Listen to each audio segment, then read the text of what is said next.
நான் இன்று ஒரு முக்கியமான செய்தியை பகிர்ந்து கொள்கிறேன்.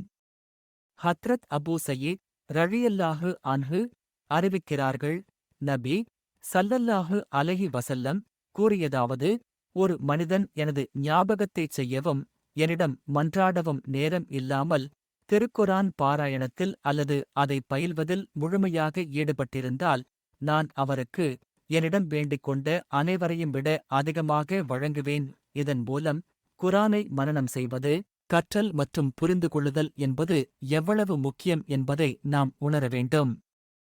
அல்லாஹ்வின் வசனம் மற்ற எல்லா வசனங்களையும் விட உயர்ந்தது.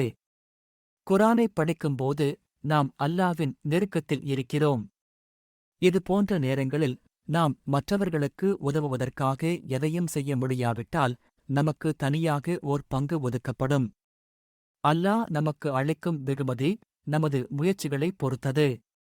அதனால் குரானை படிக்கவும் அதில் முழுமையாக ஈடுபடவும் நாம் முயற்சிக்க வேண்டும்.